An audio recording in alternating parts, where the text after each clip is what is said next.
Okay, it's getting kind of exciting now. We're in Chapter 34, Terror at Bottle Creek by Watt Key.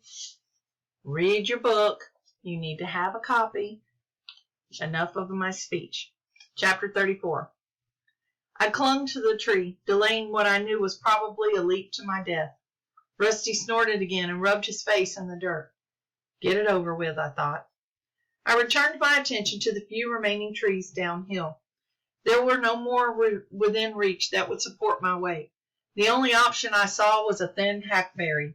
I reasoned if I could leap to its trunk, it might bend with me toward the water's edge, perhaps enough to drop me over the alligators on the bank. Then I would have to swim for my life. I was fast in the water, but Rusty and the alligators were certainly faster. I need a better plan. Dad, I said aloud. But there was no one there. It seemed pointless to even make a plan. There was no good plan. The situation is impossible. I'm going to meet the same agonizing death as the rest of the carcasses in the water. So I thought of pain instead, to brace myself for death. Dad told me once that animals gripped in the jaws of predators didn't feel pain, that a body overloaded with instant deep tissue damage was numb. But the thought was no comfort. I looked back toward the girls. I couldn't see them. Then I felt crushing loneliness, and I wanted to be back with Liza. I didn't want to die alone. Think, what are your options? You can't hang on to this tree for long, and you can't go back. There's only one choice. Dad, I said again.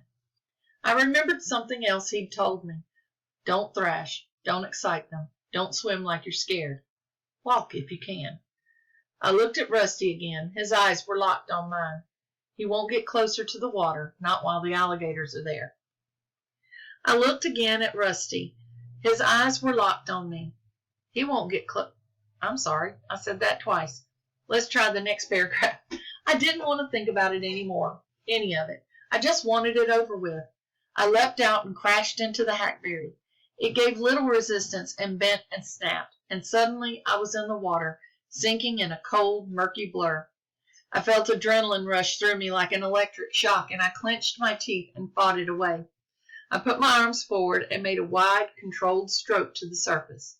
I broke the water slowly and made an effort not to look until my feet were on the ground. Something rough brushed my leg and swirled to the water to my left.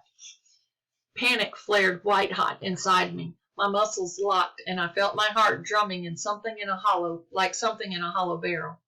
Come on, I muttered. Hold it together. I fought back the fear and lowered my feet. I found myself standing chest deep in water. The ground still sloped beneath me, and I realized there wasn't going to be any walking. Everything before me was too deep. In my immediate area, I saw no alligators. I was sure they had submerged themselves, startled at the disruption. But I turned and saw the ones behind me, still on the bank, a few of them with their heads up and turned, studying me. Go, I thought. Stay calm and get out of here. I leaned forward and pulled my feet up and breath-stroked in the direction of Bottle Creek. Slow, smooth, controlled strokes, keeping my chin up and my eyes ahead of me, trailing my feet and kicking them as little as possible. I felt something else swirl beneath my stomach.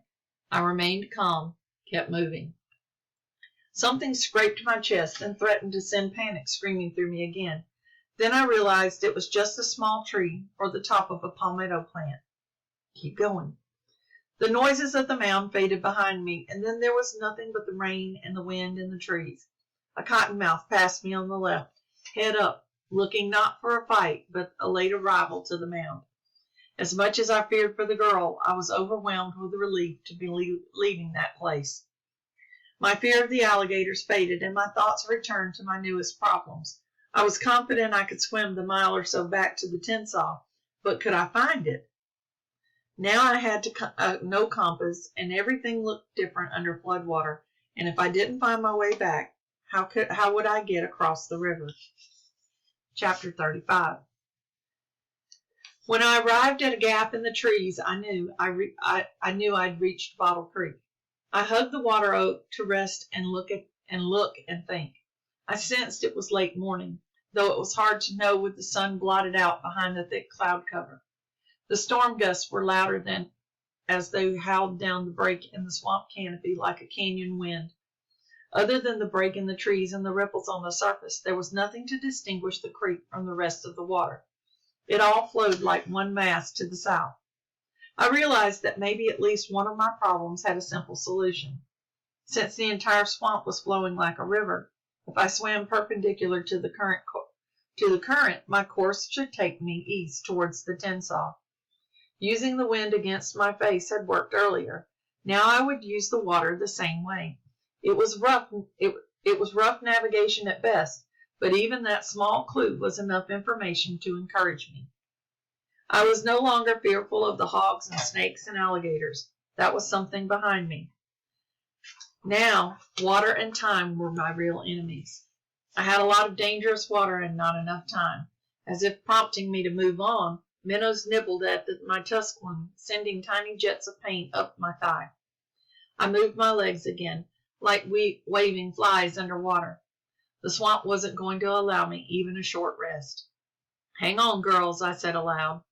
I pushed out into the creek and kicked my legs and swung my arms against the current.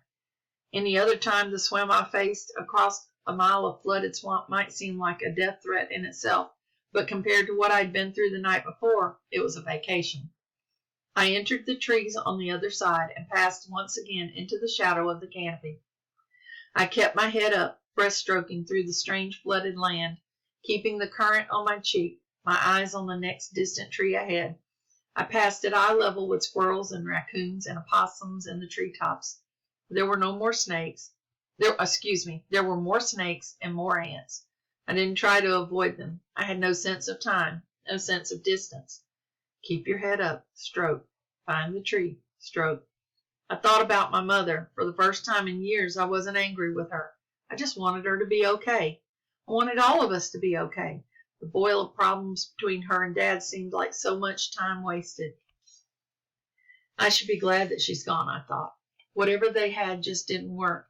She was a girl like Liza once. She didn't see all of this coming. She just wants to be happy. I could like her if she was happy. Dad loves her, and he should want that too. He just doesn't know it. I'd feel the same way if Liza left me. I wouldn't like it, but I'd be happy for her. Excuse me. Eventually I arrived at a wide expanse of wind-blown water. I came up against a cypress tree and hugged it and studied the shape and size of the lake. I soon recognized it as the same one we'd come up against in the night. I kicked away and moved into the trees again to get protection from the wind and rain. I adjusted my course slightly and kept on. What do women really want? They want a nice house and money and friends. They want men who wear suits and drive new cars. What they don't want is houseboats and smelly men who hunt and fish for a living, who have dogs named Catfish. I don't want to be this. I won't be this. I felt the Tensas before I saw it, a greater pull somewhere out in front of me, a channelized, sucking monster of hydraulic power. I slowed and heard it licking through the trees. The small optimism I'd built left me. There's no way, I thought. Dad, there's no way. But I kept on, trying to shut out my fear, my reasoning. There was even something peaceful in knowing that soon it would be all over. I'd be swept under and tumbled into the liquid dark, choking for a moment, knowing I'd done what I could before the world went black. Dad once told me that if he had to choose a way to go, it would be drowning. He said there wouldn't be any pain. It made sense to me. The current overtook my efforts before I reached the river. I stopped swimming and grabbed a tree and held it while my legs trailed downstream. I remained there, the water rushing around the trunk and into my face. The roar of the wind over the river was louder than ever, like this had always been the source of the storm's violence. I felt my leg muscles begin to spasm. Then the spasms went up into my arms. I pressed my cheek against the rough bark. The girls seemed so far away. Dad, I said aloud. I wanted to get it over with. I was exhausted. I was tired of the game I was playing with myself. Why do I have to keep trying? What's the point? And I thought of the girls again, and I imagined them strapped helplessly over that death scene. I can try to suffer more than them. That's the least I can do.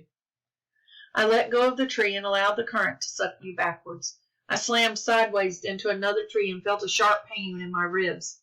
I twisted and kicked off of it.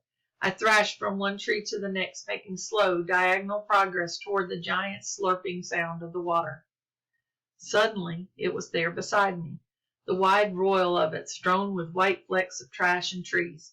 I clung to a cypress branch, dipping and swinging on the surface. Find something, a log, hold on to it, paddle it. You might not reach the other side for miles, but grab something. I looked to the far trees, nearly 100 yards away, then down and across the surface of the water, the color of creamed coffee, sliding and roiling in upon itself. I watched a stripped tree the size of a telephone pole sucked under into a boil.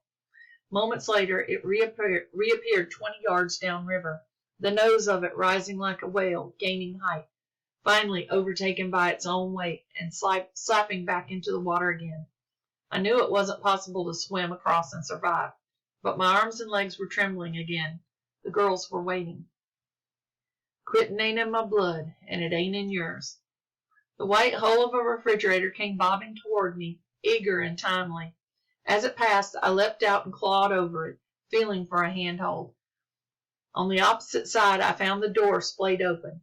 I crawled partly into it and wrapped my fingers around the inside edge. Then I kicked my feet beneath the box, trying to propel it across the river. The hydraulics sucked at my legs and spun us. I realized that I didn't have the strength to fight anymore.